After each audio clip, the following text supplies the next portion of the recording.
ഒരിക്കൽ മഹാനായ സ്വഹാബി അബൂബക്കർ സിദ്ദീഖ് റളിയല്ലാഹു അൻഹു റമദാനിൻ്റെ ഏറ്റവും അവസാന ദിവസം എല്ലാവരും തക്ബീർ ചൊല്ലി പെരുന്നാളിനെ വരവേൽക്കുന്ന സമയത്ത് പള്ളിയുടെ ഒരു മൂലക്കിരുന്നു കൊണ്ട് കരയുന്നതായിക്കൊണ്ട് വേറൊരു സ്വഹാബി കാണാണ്. അപ്പോൾ ആ സ്വഹാബി അബൂബക്കർ സിദ്ദീഖ് റളിയല്ലാഹു അൻഹു ചോദിച്ചു, എല്ലാവരും പെരുന്നാളിന് സന്തോഷിക്കുകയാണല്ലോ, നിങ്ങൾ എന്തിനാണ് ഇങ്ങനെ കരഞ്ഞുകൊണ്ടിരിക്കുന്നത്, സങ്കടപ്പെട്ടുകൊണ്ടിരിക്കുന്നത്? നിങ്ങൾക്ക് എന്തായിരുന്നാലും സ്വർഗം അള്ളാഹുവിൻ്റെ റസൂല് വാഗ്ദാനം ചെയ്ത വ്യക്തിയാണല്ലോ നിങ്ങൾ. ആ സമയത്ത് അബൂബക്കർ സിദ്ദീഖ് റളിയല്ലാഹു അൻഹു പറഞ്ഞ മറുപടി, പ്രിയമുള്ള സഹോദരങ്ങളെ, നമ്മുടെ ജീവിതത്തിൽ ഈ റമദാനിൽ നോമ്പെടുത്തുകൊണ്ട് റമദാനിൽ ജീവിക്കുമ്പോൾ നമ്മുടെയൊക്കെ മനസ്സിൽ തുളച്ചു കയറേണ്ട ഒരു മറുപടിയാണ്. അബൂബക്കർ സിദ്ദീഖ് റളിയല്ലാഹു അൻഹു പറഞ്ഞു, ഞാൻ ആലോചിക്കുന്നത് ഒരു പക്ഷേ അടുത്ത കൊല്ലവും റമദാൻ കടന്നു വരും, പക്ഷേ ആ റമദാനിൽ ഈ അബൂബക്കർ ജീവിച്ചിരിപ്പുണ്ടോ എന്ന് എനിക്കറിയില്ല. ഈ കഴിഞ്ഞു പോയത് എൻ്റെ ജീവിതത്തിൻ്റെ അവസാനത്തെ റമദാനാണോ എന്ന് ആലോചിച്ചിട്ടാണ് ഞാൻ കരഞ്ഞു പോയത് എന്ന. സഹോദരങ്ങളെ, എൻ്റെ മുമ്പിലിരിക്കുന്ന ഒരുപാട് ആളുകൾ ഞാൻ മനസ്സിലാക്കുന്നത് പ്രഷറിന്, ഷുഗറിന്, കിഡ്നിക്ക്, ഹാർട്ടിന്, ഇങ്ങനെ മറ്റുള്ള പല അസുഖങ്ങൾക്കും ഗുളിക കുടിച്ചുകൊണ്ടിരിക്കുന്ന ആളുകൾ എൻ്റെ മുമ്പിലുണ്ട്. പല അസുഖങ്ങൾ വഹിച്ചുകൊണ്ടിരിക്കുന്ന ആൾക്കാരുണ്ട്. പല രീതിയിലും ജീവിതത്തിൽ പല പ്രയാസം അനുഭവിച്ചുകൊണ്ടിരിക്കുന്ന ആൾക്കാരുണ്ട്. എൻ്റെ ശബ്ദം കേൾക്കുന്ന ആളുകളുടെ കൂട്ടത്തിൽ എത്ര ആളുകൾക്ക് നെഞ്ഞത്ത് കൈവച്ച് ഉറപ്പിച്ച് പറയാൻ കഴിയും, 2027 റമദാൻ വരുമ്പോൾ ഞാൻ ജീവിച്ചിരിക്കുമെന്ന ഉറപ്പ് നമ്മളിൽ എത്ര ആളുകൾക്ക് ഉണ്ട് എന്ന് നാം മനസ്സിലാക്കണം. നിങ്ങളൊന്ന് ആലോചിച്ച് നോക്കൂ. നമ്മുടെ തിരൂരിനടുത്ത് മൂച്ചിക്കൽ എന്ന് പറയുന്ന പ്രദേശത്ത് താമസിക്കുന്ന തിരൂര് ബാസിത്ത് ടെക്സ്റ്റൈൽസിൽ ജോലി ചെയ്യുന്ന ഒരു പ്രിയപ്പെട്ട ചെറുപ്പക്കാരൻ റമദാനിൻ്റെ 3-4 ആഴ്ചകൾക്ക് മുമ്പ് തൻ്റെ കുടുംബത്തോടു കൂടി യാത്ര പോയി. നമ്മളെല്ലാവരും കുടുംബത്തോട് യാത്ര പോകുന്ന ആളാണ്, ഞാനും യാത്ര പോകുന്നൊരു വ്യക്തിയാണ്. അങ്ങനെ പുലർച്ചെ പോയ യാത്ര അദ്ദേഹം തിരിച്ചെത്തിയത് രാത്രി 2 മണിയോട് കൂടിയിട്ടാണ്. അങ്ങനെ ബൈക്കിൽ അദ്ദേഹം യാത്ര ചെയ്യുകയും ഭാര്യയും മക്കളെയും ഒരു ഓട്ടോയിൽ കയറ്റി ഇങ്ങനെ വീട്ടിലേക്ക് വിടുകയാണ്. രാവിലെ പുറപ്പെട്ട വീട്ടിലേക്ക് തിരിച്ച് എത്താൻ വെറും 10 മിനിറ്റ് മാത്രം ബാക്കി നിൽക്കെ വീട്ടിലേക്ക് തിരിച്ച് എത്തിയിട്ടില്ല. അതിനു മുമ്പ് മുന്നിൽ പോയിക്കൊണ്ടിരിക്കുന്ന ഓട്ടോയിൽ പോയിക്കൊണ്ടിരിക്കുന്ന പ്രിയപ്പെട്ട പത്നി വണ്ടിയിൽ പിറകിലേക്ക് നോക്കുമ്പോൾ പുറകിൽ വരുന്ന തൻ്റെ ഭർത്താവിൻ്റെ ബൈക്ക് കാണുന്നില്ല. വണ്ടി നിർത്തി തിരിച്ചു പോയി നോക്കുകയാണ്. തിരിച്ചു പോയി നോക്കുന്ന സമയത്ത് ആ പ്രിയപ്പെട്ട ഭാര്യ കാണുന്നത് രാത്രി ഉറങ്ങി പോസ്റ്റിൽ പോയി തലയിടിച്ച് രക്തം വാർന്നു കിടക്കുന്ന പ്രിയപ്പെട്ട ഭർത്താവിനെയാണ്. രാത്രി 2 മണിക്ക് ഓടി വരീ എന്ന് വിളിച്ചാൽ ആരാ ഓടി വരാനുള്ളത്? സാധാരണ ഭാര്യമാരൊക്കെ ആ സമയത്ത് തല കറങ്ങി വീണു പോകും. അതൊന്നും നിൽക്കാതെ നിലവിളിച്ചുകൊണ്ട് ചോരയിൽ കുളിച്ചു കിടക്കുന്ന ഭർത്താവിനെ എടുക്കുന്നു, മക്കളും ചേർന്നുകൊണ്ട് വണ്ടിയിലേക്ക് കയറ്റുന്നു, ആശുപത്രിയിലേക്ക് കൊണ്ടുപോയി. ആ പ്രിയപ്പെട്ട സഹോദരൻ ആശുപത്രിയിലെത്തി കുറച്ച് സമയം കഴിഞ്ഞപ്പോഴേക്കും മരിച്ചു എന്നുള്ളതാണ്. റമദാനിൻ്റെ തൊട്ട് മുമ്പ്. പ്രിയമുള്ളവരൊന്ന് ആലോചിച്ച് നോക്കൂ. കഴിഞ്ഞ റമദാനിൽ ഒരു പക്ഷേ തൻ്റെ ജോലിക്കിടയിൽ ഒരു പക്ഷേ നമസ്കരിക്കാനോ ഖുർആൻ പാരായണത്തിനോ രാത്രി നമസ്കാരത്തിനോ ഒരു പക്ഷേ അങ്ങനെ തിരക്കുകൾക്കിടയിൽ ഒന്നിനും സമയം കിട്ടാതെ ഓടിക്കൊണ്ടിരിക്കുമ്പോൾ, ഏതുപോലെ ഇപ്പോൾ ഞാൻ നിങ്ങളും അനുഭവിക്കുന്ന ഒരു പ്രശ്നം, തിരക്ക് കൊണ്ട് ആരാധനകൾക്ക് സമയം കിട്ടാതെ ഓടിക്കൊണ്ടിരിക്കുകയാണ്. അങ്ങനെ ഓടുന്നതിനിടയിൽ അദ്ദേഹം അങ്ങനെ നമസ്കാരം ജമാഅത്ത് മിസ്സാകുന്നു. ഖുർആൻ തുടക്കത്തിൽ ഓതിയതുപോലെ ഓതാൻ കഴിയുന്നില്ല. രാത്രി നമസ്കാരം ഇടക്കിടക്ക് മുടങ്ങുന്നു. അങ്ങനെ ജീവിതത്തിൽ ദുനിയാവിൻ്റെ തിരക്കിനിടയിൽ റമദാനിൽ അള്ളാഹ്ക്ക് വേണ്ടി സമയം കണ്ടെത്താൻ ഇല്ലാതെ വരുന്ന സമയത്ത് അദ്ദേഹം ഒരിക്കൽ പോലും വിചാരിച്ചില്ല 2025 2026 റമദാൻ കടന്നു വരുമ്പോൾ അന്ന് എൻ്റെ മക്കളും എൻ്റെ ഭാര്യയും ഒക്കെ നോമ്പെടുക്കും, നോമ്പ് തുറക്കും. പക്ഷേ എൻ്റെ വീട്ടിൽ നോമ്പ് തുറക്കാൻ ഞാൻ ഉണ്ടാവില്ല. എൻ്റെ നാട്ടിൽ പള്ളിയിൽ നമസ്കരിക്കാൻ ഞാൻ ഉണ്ടാവില്ല. ഞാനന്ന് എല്ലാവരും വീട്ടിൽ കിടന്നുറങ്ങുമ്പോൾ ഞാൻ എൻ്റെ നാട്ടിലെ പള്ളിക്കാട്ടിലാണ് കിടന്നുറങ്ങാന്ന് അദ്ദേഹത്തിന് അറിയില്ലായിരുന്നു. സഹോദരങ്ങൾ, അതുകൊണ്ടാണ് ഞാൻ നിങ്ങളോട് ചോദിച്ചത്, നമ്മളിൽ എത്ര ആൾക്ക് ഉറപ്പുണ്ട് 2027 ഞാൻ ജീവിതമാനിക്കാൻ നാം തയ്യാറാവണം? മഹാനായ ഉമർ റളിയല്ലാഹു അൻഹു പറഞ്ഞ ഒരു വചനം നമുക്ക് കാണാൻ കഴിയും. ഹാസിബു അൻഫുസക്കും, നിങ്ങൾ നിങ്ങളുടെ ജീവിതത്തിൽ നിങ്ങൾ സ്വയം വിചാരണ ചെയ്യണം, സ്വയം വിചാരണക്ക് വിധേയമാക്കണം. ഖബല അൻ തുഹാസബു, അള്ളാഹു നിങ്ങളെ വിചാരണക്ക് എടുക്കുന്നതിന് മുമ്പ് നിങ്ങൾ നിങ്ങളുടെ ജീവിതത്തെ ഒന്ന് വിചാരണ ചെയ്ത് നോക്കൂ. സഹോദരങ്ങൾ, അല്പസമയം ഒരു 10-18 മിനിറ്റിനുള്ളിൽ നമുക്ക് നമ്മളൊന്ന് സ്വയം വിചാരണക്ക് വിധേയമാക്കി നോക്കാം. അങ്ങനെ സ്വയം വിചാരണക്ക് വിധേയമാക്കി നോക്കുമ്പോൾ നമ്മുടെ പ്രവർത്തനങ്ങൾ, നമ്മളെടുക്കുന്ന നോമ്പ്, ആ നോമ്പിനോട് നമ്മൾ പുലർത്തുന്ന നീതി നമുക്കറിയാലോ. ഒരു നോമ്പുകാരൻ്റെ നോമ്പ് എങ്ങനെയാകണം, അവൻ്റെ നമസ്കാരം എങ്ങനെയാവണം, അവൻ്റെ സംസാരം എങ്ങനെയാവണം, അവൻ്റെ നോട്ടവും സംസാരവും കേൾവിയും അവൻ്റെ ഇടപഴകലുകളും ഇടപാടുകളും എങ്ങനെയാകണമെന്ന് നമുക്ക് എല്ലാവർക്കും അറിയാലോ. നിങ്ങളൊന്ന് ആലോചിച്ച് നോക്കൂ. എൻ്റെ നോമ്പിന് എൻ്റെ നമസ്കാരത്തിന് അല്ലാഹു സുബ്ഹാനഹു വ തആല പറഞ്ഞു, മൻ സോമ റമളാന മൻ ഖാമ റമളാന. നിങ്ങൾ നോമ്പെടുക്കുന്നുണ്ട് എങ്കിൽ റസൂൽ സ്വല്ലല്ലാഹു അലൈഹി വസല്ലം പറയാണ്, മൻ ഖാമ റമളാന, നിങ്ങൾ നിസ്കരിക്കുന്നു, രാത്രി നമസ്കാരം നിർവഹിക്കുന്നുണ്ട് എങ്കിൽ അതിന് 2 കാര്യം വേണം കേട്ടോ. 2 കാര്യം നിർബന്ധമാണ്. ആ 2 കാര്യങ്ങളില്ലാതെ നിങ്ങൾ നോമ്പെടുത്തത് കൊണ്ടോ നമസ്കരിച്ചത് കൊണ്ടോ നിങ്ങൾക്ക് പ്രതിഫലം കിട്ടുകയില്ല. എന്താണ് 2 കാര്യം? ഒന്ന് ഈമാനാണ്. സഹോദരങ്ങളെ, എന്താണ് ഈമാൻ? രാവിലെ മുതൽ നോമ്പെടുക്കുന്ന സമയത്ത് എന്തെങ്കിലും നല്ല കാര്യം ചെയ്യണമെന്ന് ആഗ്രഹിക്കുന്ന സമയത്ത് ഞാനത് ചെയ്യട്ടെ, ഇതിൻ്റെ കൂലി നഷ്ടപ്പെടുത്തണ്ട. അങ്ങനെ നോമ്പ് തുറക്കണത് വരെ ഓരോ നല്ല കാര്യം ചെയ്യാനും മടിയില്ലാത്തൊരു മനസ്സ് ഈമാൻ നമുക്കുണ്ടെങ്കിൽ ഈമാനുണ്ടെന്ന് പറയാം. 2ാമത്തെ കാര്യം എന്താ? അത് മാത്രം മതിയോ? പോരാ. പ്രതിഫലം മനസ്സിൻ്റെ അകത്തട്ടിൽ നിന്ന് അതിയായി ആഗ്രഹിക്കണം, കൂലി ആഗ്രഹിക്കണം. ഏതുപോലെ മക്കൾ പഠിക്കുന്നുണ്ടെങ്കിൽ ഇക്കൊല്ലം 10ാം ക്ലാസ് പഠിക്കുന്ന കുട്ടി വല്ലാതെ ആഗ്രഹിച്ചു പോകും, പടച്ചോനെ ഫുൾ A+ കിട്ടണേ, പടച്ചോനെ ഫുൾ A+ കിട്ടണേ. പഠിക്കുന്നൊരു കുട്ടി അങ്ങനെ ആഗ്രഹിക്കുന്നു. ഇനിയോ പഠിച്ചു കഴിഞ്ഞ കുട്ടി ആഗ്രഹിക്കുന്നു, പടച്ചോനെ ഞങ്ങൾക്ക് ജോലി കിട്ടണേ. വീട് പണി നടക്കുന്നുണ്ടെങ്കിൽ നിങ്ങൾ ആഗ്രഹിക്കുന്നു, പടച്ചോനെ ആ വീട് പണി അങ്ങോട്ട് കഴിഞ്ഞ് ഒരു ദിവസം എൻ്റെ വീട്ടിൽ മനസ്സമാധാനത്ത് ഉറങ്ങണ ഒരു ദിവസം ഉണ്ടാവണേ. മക്കൾക്ക് കല്യാണ പ്രായമാകുമ്പോൾ മനസ്സിൽ വല്ലാത്ത പൂതിയാണ്, പടച്ചോനെ എൻ്റെ കുട്ടിൻ്റെ കല്യാണം അത് വളരെ പെട്ടെന്ന് ഭംഗിയായി നടക്കണേ. ഇങ്ങനെ ജീവിതത്തിൻ്റെ ഓരോ കാര്യത്തിനും വേണ്ടി മനസ്സിൽ നിങ്ങൾക്ക് പൂതിയുണ്ട് എങ്കിൽ, ആഗ്രഹമുണ്ട് എങ്കിൽ, ഒരു നോമ്പുകാരൻ്റെ ഏറ്റവും വലിയ ആഗ്രഹം എന്താ? നോമ്പ് നോക്കുമ്പോൾ പടച്ചോനെ എൻ്റെ നോമ്പിന് പ്രതിഫലം കിട്ടണേ എന്ന ആഗ്രഹത്തോടു കൂടി നോമ്പെടുക്കണമെന്ന്. ഞാൻ എൻ്റെ നോമ്പിനെ കഴിഞ്ഞ 10 നോമ്പിനെ ഞാൻ വിലയിരുത്തുകയാണ്. എൻ്റെ നോമ്പിൽ എല്ലാ സമയത്തും നല്ല ഈമാൻ ഉണ്ടായിരുന്നു. എൻ്റെ നോമ്പിൻ്റെ ഓരോ ദിവസത്തിലും എൻ്റെ മനസ്സിൽ പ്രതിഫലം കിട്ടണമെന്ന് അതിയായ ആഗ്രഹമുണ്ടായിരുന്നു എന്ന് ഞാൻ എൻ്റെ നോമ്പിനെ ഒന്ന് പരിശോധിച്ച് നോക്കുക. അപ്പോൾ നമുക്ക് ഉത്തരം കിട്ടുമെന്നുള്ളതാണ്. അതേപോലെ തന്നെ ഈ സമയത്ത് പലപ്പോഴും നമ്മളെല്ലാവരും പോയിട്ട് കണ്ണാടിന് മുമ്പിൽ നിൽക്കുമ്പോൾ ഷർട്ട് ഇടുന്ന സമയത്ത്, ഡ്രസ്സ് ഇടുന്ന സമയത്ത്, നമ്മളെ മറ്റുള്ളവർ കാണുന്ന സമയത്ത് അവർ പറയും, തടിയൊന്ന് കുറഞ്ഞിക്കണല്ലോ, ഒന്ന് മെലിഞ്ഞിക്കണല്ലോ. മെലിയൂലേ? 10 ദിവസമായി പട്ടിണി കിടക്കല്ലേ, എങ്ങനെ മെലിയാതിരിക്കുക?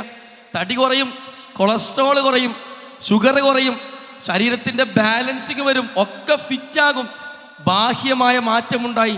സഹോദരങ്ങളെ, ഇതേ സമയത്ത് ഞാൻ എൻ്റെ മനസ്സിനോടും എൻ്റെ ശബ്ദം കേൾക്കുന്ന നിങ്ങൾ ഓരോരുത്തരും നിങ്ങളുടെ മനസ്സിനോട് ചോദിക്കുക, എൻ്റെ ശരീരത്തിൻ്റെ തടി കുറഞ്ഞതുപോലെ ഈ റമദാനിലേക്ക് ഞാൻ കയറുമ്പോൾ കുറേ പാപങ്ങളുമായിട്ടാണ് ഞാൻ കയറിയിട്ടുള്ളത്. എൻ്റെ പാപത്തിൻ്റെ തടി, പാപത്തിൻ്റെ വണ്ണം, എൻ്റെ പാപങ്ങൾ കുറഞ്ഞിട്ടുണ്ടോ എന്ന റമദാനിനെ ഉപയോഗപ്പെടുത്തി ഞാൻ റബ്ബിനോട് തൗബ ചെയ്ത് ഇസ്തിഗ്ഫാർ നടത്തി എൻ്റെ നോമ്പിൻ്റെ പ്രതിഫലം കൊണ്ട്, നിസ്കാരത്തിൻ്റെ പ്രതിഫലം കൊണ്ട് എൻ്റെ പാപം അത് കുറഞ്ഞിക്കണോ എന്ന്, തടി കുറഞ്ഞതുപോലെ പാപം കുറഞ്ഞിക്കണോ എന്ന് നമ്മളൊന്ന് പരിശോധനക്ക് വിധേയമാക്കുക. അതേപോലെ തന്നെ മറ്റൊന്ന് പ്രധാനപ്പെട്ട കാര്യമാണ്. റസൂൽ സല്ലല്ലാഹു അലൈഹി വസല്ലം പറഞ്ഞു, ഈ റമദാൻ മാസത്തിൻ്റെ പ്രത്യേകത എന്താണെന്നറിയോ? ഒരുപാട് ആളുകളെ റമദാൻ അവസാനിക്കുമ്പോൾ അള്ളാഹു നരകത്തിൻ്റെ ലിസ്റ്റിൽ നിന്ന് വെട്ടി അവർ നരകത്തിൻ്റെ മോചനം നേടിക്കൊണ്ട് പോകുമെന്ന്. റമദാൻ അവസാനിക്കുമ്പോൾ അള്ളാഹു കുറേ വിശ്വാസികളെ നരകത്തിൻ്റെ ലിസ്റ്റിൽ നിന്ന് വെട്ടി ഒഴിവാക്കും. സഹോദരങ്ങളെ, അതിനുവേണ്ടി പ്രാർത്ഥിക്കണമെങ്കിൽ നരകം എന്താണെന്നറിയണം. നരകത്തെക്കുറിച്ച് ചെറുപ്പം മുതലേ കേൾക്കുന്ന ആളുകളാണ്. 2ാം ക്ലാസ് മുതൽ 7 വയസ്സിൽ നരകത്തെക്കുറിച്ച് കേൾക്കുന്ന ആളുകളാണ്. എപ്പോഴെങ്കിലും നരകത്തെക്കുറിച്ച് ആലോചിച്ച് മനസ്സിൽ പേടി തോന്നിയിട്ടുണ്ടോ? ഞാൻ ചില ചിത്രങ്ങൾ നിങ്ങളുടെ മുമ്പിലേക്ക് കാണിക്കാൻ പോവാണ്. പക്ഷെ നിങ്ങൾ ദയവേദി നിങ്ങൾ വിചാരിക്കരുത് ഇത് നരകാന്ന് വിചാരിക്കരുത് കേട്ടോ. ഇത് നരകല്ല. ദുനിയാവിൽ തീ കത്തി മരിച്ച മനുഷ്യരുടെ ഫോട്ടോ ഞാൻ കാണിക്കാൻ പോണത്. തീ കത്തി മരിച്ച ആളുകൾ. എവിടുന്ന് സഹീറിന് കിട്ടിയത് ഗൂഗിളിൽ നിന്നാണ്. നിങ്ങൾ എല്ലാവരും ഫോണിലും നിങ്ങൾ ഗൂഗിളിൽ നിന്ന് സെർച്ച് ചെയ്താൽ ഈ ഫോട്ടോ ഒക്കെ കാണാൻ പറ്റും. കണ്ടോ? നോക്കാം നമുക്കൊന്ന്.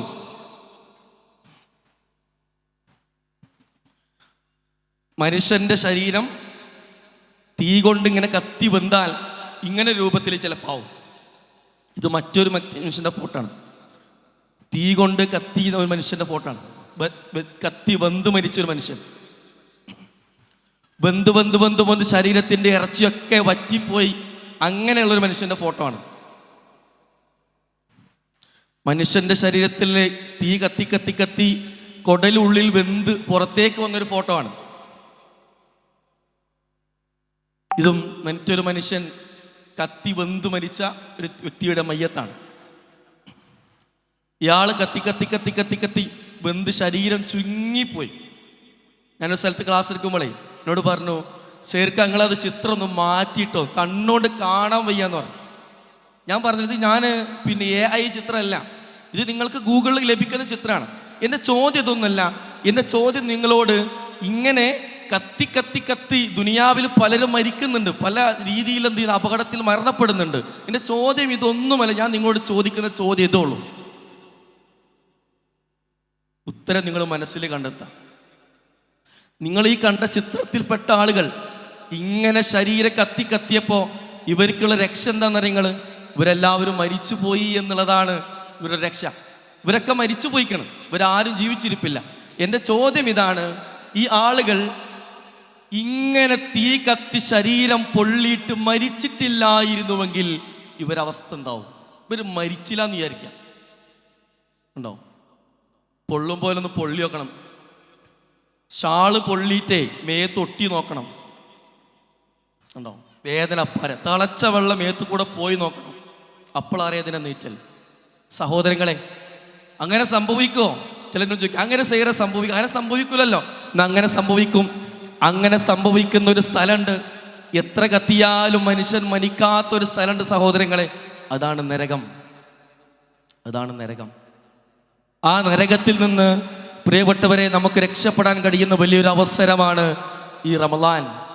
റമദാനിൽ അള്ളാഹിൻ്റെ മുമ്പിൽ നമ്മൾ തനിച്ചിരുന്ന്, റബ്ബേ, എൻ്റെ ജീവിതത്തിൽ കൗമാരപ്രായത്തിൽ, എൻ്റെ യൗവന കാലഘട്ടങ്ങളിൽ, ഞാൻ അന്നൊരു ദീനിയല്ലാതെ ജീവിച്ചൊരു കാലഘട്ടങ്ങളിൽ, എന്നെ ആരും കാണാതെ ആരും അറിയാത്തൊരു കാലത്ത്, ജീവിതത്തിൽ ചില രഹസ്യ സമയത്ത് ഞാൻ എന്ത് ചെയ്തിട്ടുണ്ട്? ചില തെറ്റുകൾ ചെയ്തിട്ടുണ്ട്. റബ്ബേ, എനിക്കത് പുറത്തു തരണം. തെറ്റുകളുമായി റബ്ബേ നിന്നെ കണ്ടുമുട്ടുന്നതിനെ ഞാൻ വല്ലാതെ ഭയപ്പെടുന്നു. അതുകൊണ്ട് ആ നരകത്തിൽ നിന്നെ രക്ഷപ്പെടുത്തണേ എന്ന് പറഞ്ഞ് നമ്മൾ നരകത്തിൽ നിന്ന് രക്ഷപ്പെടാൻ വേണ്ടി ആ റബ്ബിനോട് കണ്ണിൽ നിന്ന് കണ്ണുനീര് വരുന്ന രീതിയിൽ, ചുണ്ടിടറുന്ന രീതിയിൽ, മനസ്സിൽ നിന്ന് ഇടനെഞ്ചിൽ നിന്ന് തേട്ടം ആ റബ്ബിലേക്ക് വരണം.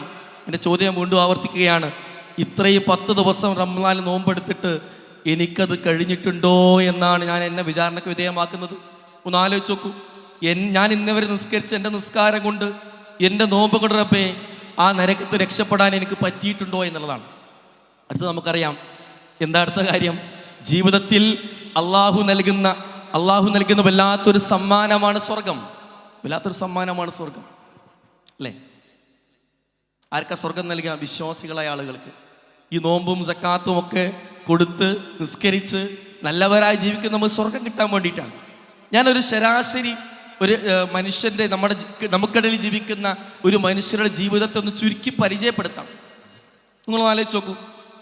നമ്മുടെ ജീവിതത്തിൽ ഒരു ശരാശരി മനുഷ്യൻ ഒരു 18-20 വയസ്സ് വരെ പഠിക്കും. 25 വയസ്സിനിടയിൽ അവനൊരു ജോലി കണ്ടെത്തും. 25-30 ഇടയിൽ അവന് വിവാഹം കഴിക്കും. 30-35 അവൻ ജോലി സമ്പാദിച്ച് ആ സമ്പാദ്യം ഒരുക്കി കൂട്ടി ഏകദേശം 35 വയസ്സാകുമ്പോഴേക്കും ഒരു വീടിന് സ്ഥലം വാങ്ങും. 35-45 വയസ്സിനിടയിൽ അവന് സ്വപ്ന തുല്യമായൊരു വീട് അവനോടുണ്ടാക്കും. അങ്ങനെയോ ആ 45 വയസ്സായിട്ട് 50 വയസ്സിനിടയിൽ വീടുണ്ടാക്കിയിട്ട് കുറേ കടം വന്നിട്ടുണ്ടാവും. പിന്നെ അവൻ്റെ പണി കടം പൊട്ടലാണ്.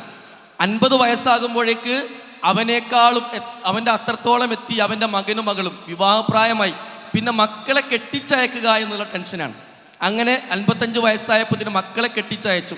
പിന്നെ അടുത്ത പണി എന്താ? എൻ്റെ മക്കൾക്ക് എന്തെങ്കിലും ഉണ്ടാക്കിയിടണം. അങ്ങനെ മക്കൾക്ക് വേണ്ടി സ്ഥലം വാങ്ങുന്നു, ബിൽഡിംഗ് എടുക്കുന്നു, ജോലിയിൽ കയറ്റി കൊടുക്കുന്നു. അങ്ങനെ ഒരു 60 വയസ്സായപ്പോത്തിന് അവർക്ക് ഏകദേശം പ്രായമായി തുടങ്ങി. ഇതാണ് ഒരു ശരാശരി മനുഷ്യൻ്റെ ജീവിതത്തിൽ.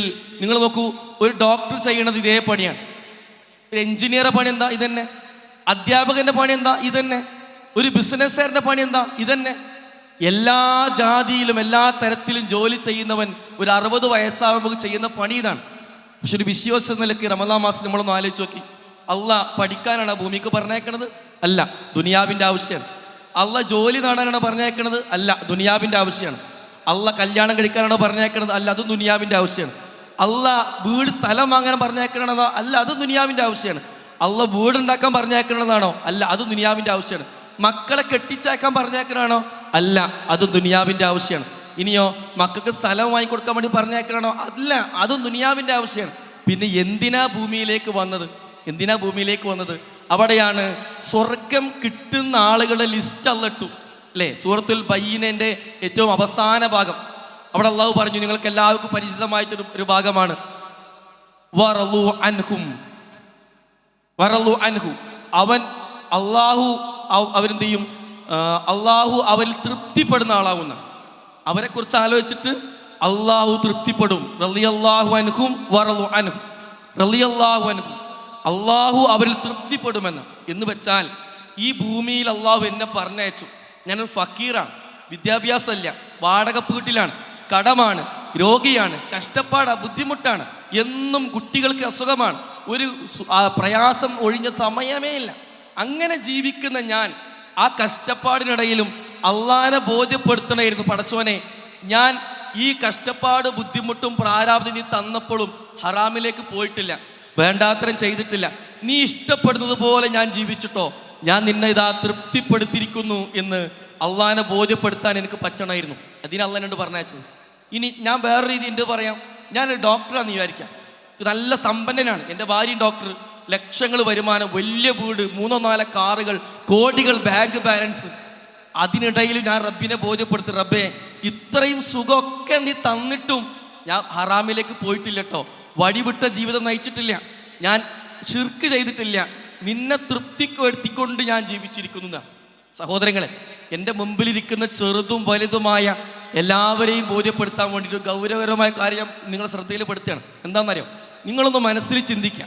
ഒരു ഉദാഹരണത്തിന് വേണ്ടി മാത്രം പറയുകയാണെ, ആകാശത്ത് നിന്ന് അള്ളാഹു ഒരു മലക്കും തമ്മിൽ സംഭാഷണം നടക്കുകയാണ്. മലക്കും അള്ളാഹും തമ്മിൽ സംഭാഷണം നടക്കുകയാണ്. മലക്ക് അള്ളാഹിനോട് ചോദിക്കുകയാണ്, ഞാൻ ചിന്തിക്കുമ്പോൾ എന്നെക്കുറിച്ച് ചോദിക്കാമെന്ന് വിചാരിക്കാം, നിങ്ങളോ നിങ്ങളെക്കുറിച്ച് ചോദിക്കാമെന്ന് വിചാരിക്കാം.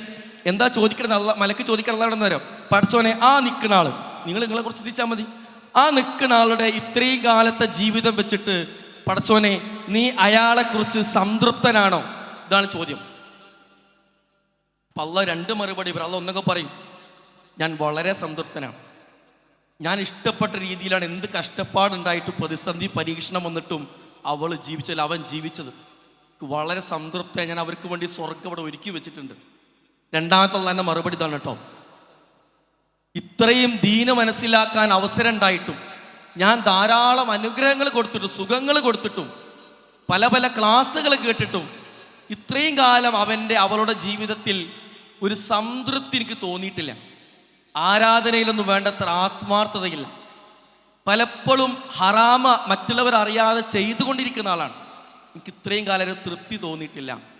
ഞാൻ ആലോചിക്കുകയാണ്, നിങ്ങൾ ഓരോരുത്തരും ആലോചിക്കുക, ഇതിൽ ഏത് മറുപടിയാണ് മലക്ക് ഇന്ന് എന്നെക്കുറിച്ച് അള്ളാഹിനോട് ചോദിച്ചാൽ അള്ളാഹ് പറയാം? ഉത്തരം നിങ്ങൾക്ക് എല്ലാവർക്കും കിട്ടിയിട്ടുണ്ടാവും. ആരുത്തരം പറയാൻ വേണ്ടിയിട്ടല്ല ഞാൻ ചോദിക്കണം. സഹോദരങ്ങളെ, അള്ളാഹിൻ്റെ തൃപ്തി സമ്പാദിക്കാത്ത നമ്മൾ എത്ര വലിയ ജോലി നേടി, എത്ര വലിയ വീടുണ്ടാക്കി, എത്ര ലക്ഷങ്ങൾ സമ്പാദിച്ച്, എത്ര മക്കളെ വളർത്തി വലുതാക്കിയിട്ട് എന്താ കാര്യം? സൂറത്തുൽ ഫജ്റിന്റെ ഏറ്റവും അവസാന ഭാഗം, യാ അയ്യത്തുക നഫ്സുൽ മുത്മഇന്ന, സമാധാനമടഞ്ഞ ആത്മാവിനോട്, നല്ല ആത്മാക്കളെ പിടിക്കാൻ വരുന്ന സമയത്ത് മലക്കൽ മൗത്ത് പറയുന്നൊരു വചനമുണ്ട്, ഇർജിഇ ഇലാ റബ്ബിക റാളിയത്തൻ മർളിയ, ഇങ്ങോട്ട് ഇറങ്ങിപ്പോരെ, നിന്നെക്കുറിച്ച് അള്ളാഹ് തൃപ്തിപ്പെട്ടുകണ് കേട്ടോ, അള്ളാഹ്ക്ക് തൃപ്തിപ്പെട്ടുകണ്, ഇങ്ങോട്ട് ഇറങ്ങിപ്പോരെ എന്ന് പറയും. ഞാൻ ആലോചിക്കണം, സഹീറിനെ പിടിക്കാൻ വരുമ്പോൾ, ഇന്നത്തെ ജീവിതം വെച്ചിട്ട് സഹീറിൻ്റെ റൂഹ് മലക്കൽ മൗത്ത് പിടിക്കാൻ വരുമ്പോൾ സഹീറിനോടത് പറയോ? അത് പറയാൻ മാത്രമുള്ള ക്വാളിറ്റി എൻ്റെ നോമ്പ് കൊണ്ട്, എൻ്റെ നമസ്കാരം കൊണ്ട്, എൻ്റെ വിശ്വാസപരമായ ജീവിതം കൊണ്ട് ഞാൻ നേടിയെടുത്തിട്ടുണ്ടോ എന്നുള്ളത് ഞാൻ പരിശോധിക്കണം. അതുകൊണ്ട് സഹോദരങ്ങളെ, ഈ റമദാനിലൂടെ അള്ളാഹുവിൻ്റെ തൃപ്തി സമ്പാദിക്കാൻ നമുക്ക് കഴിയണം. കുല്ലു നഫ്സുൻ ദാഇഖത്തുൽ മൗത്ത്, എല്ലാ ശരീരവും മരണത്തിൻ്റെ രുചി അറിയുക തന്നെ ചെയ്യും. എല്ലാ ശരീരവും മരണത്തിൻ്റെ രുചി അറിയുക തന്നെ ചെയ്യും.